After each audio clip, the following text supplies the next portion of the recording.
Halo, kamu sedang mendengarkan Kilas Kabar Nusantara. Podcast persembahan KG Radio Network menyajikan berita harian yang mengangkat keunikan dari berbagai wilayah Indonesia. Kilas Kabar Nusantara dapat juga didukung oleh pengiklan loh.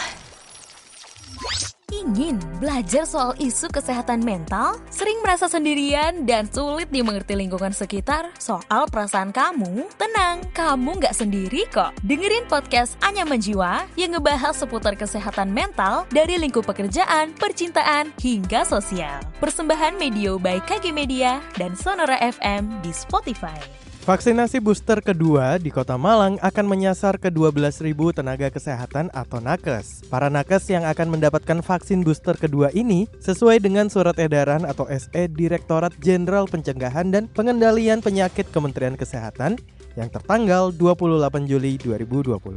Saat ini, pemerintah Kota Malang sedang menunggu pendistribusian vaksin booster kedua dari pemerintah Provinsi Jawa Timur. Kepala Dinas Kesehatan Kota Malang, Dr. Husnul Mu'arif menyatakan jumlah nakes yang menjadi sasaran vaksinasi booster kedua sekitar 12.000 orang. Untuk pelaksanaannya sendiri masih dalam perencanaan dan menunggu distribusi stok vaksin dari Pemprov Jatim. Teddy Cokro Saputro menjadi terdakwa ke-8 dugaan korupsi di PT Asabri yang memperoleh vonis di pengadilan tingkat pertama. Ia divonis 12 tahun penjara dan dipidana membayar uang pengganti sebesar 20 miliar rupiah.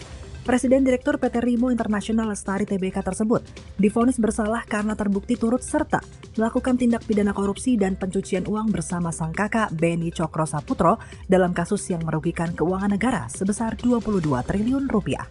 Sebanyak 58.000 lebih tenaga kesehatan di Sulawesi Selatan akan kembali menerima suntikan booster kedua vaksin COVID-19. Sebelumnya, Kementerian Kesehatan telah mencanangkan pemberian vaksin keempat atau booster kedua bagi nakes yang dimulai Senin 1 Agustus 2022.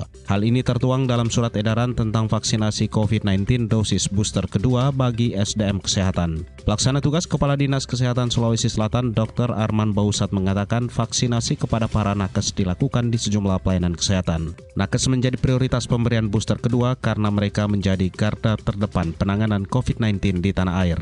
Sementara Kepala Bidang Pengendalian dan Pencegahan Penyakit P2P Dinas Kesehatan Sulawesi Selatan Dr. Erwan Tri Sulistyo menuturkan kebijakan booster kedua tersebut sudah dipersiapkan Kementerian Kesehatan sejak pekan lalu. Sejauh ini pencapaian vaksinasi untuk kalangan nakes dinilai cukup bagus.